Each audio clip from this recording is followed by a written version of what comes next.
The Adventures of Jerry Muskrat by Thornton W. Burgess. Chapter 15. What Spotty the Turtle Found. Spotty the Turtle stared and stared and stared until it seemed as if his eyes surely would pop out of his funny little head.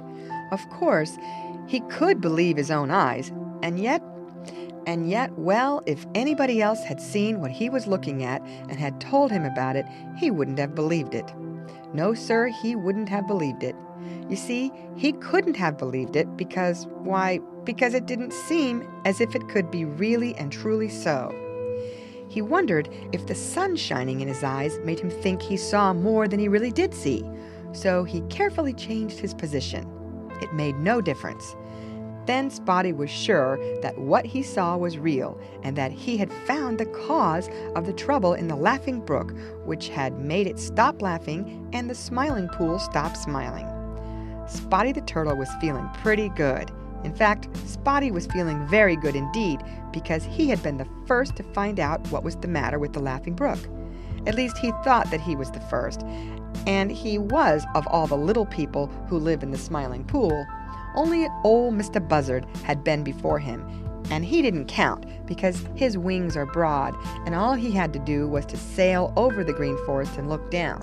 The ones who really counted were Billy Mink and Little Joe Otter and Jerry Muskrat and Grandfather Frog. Billy Mink had stopped for a nap. Little Joe Otter had stopped to play. Jerry Muskrat had stopped to eat. Grandfather Frog had stopped for a sun nap. But Spotty the Turtle had kept right on going, and now here he was, the first one to find the cause of the trouble in the Laughing Brook. Do you wonder that he felt proud and very happy? Keeping at it, that's the way Spotty won the race that day. But now Spotty was beginning to wish that some of the others would hurry up. He wanted to know what they thought. He wanted to talk it all over. It was such a surprising thing that he could make neither head nor tail of it himself, and he wondered what the others would say. And now the long black shadows were creeping through the Green Forest, and if they didn't get there pretty soon, they would have to wait until the next day. So Spotty the Turtle found a good place to spend the night, and then he sat down to watch and wait. Right before him was the thing which he had found, and which puzzled him so. What was it? Why, it was a wall. Yes, sir, that is just what it was, a wall of logs and sticks and mud, and it was right across the Laughing Brook, where the banks were steep and narrow. Of course the Laughing Brook could laugh no longer. There couldn't enough water get through that wall of logs and sticks and mud to make even the beginning of a laugh.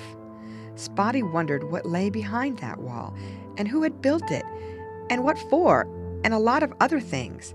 And he was still wondering when he fell asleep. End of chapter.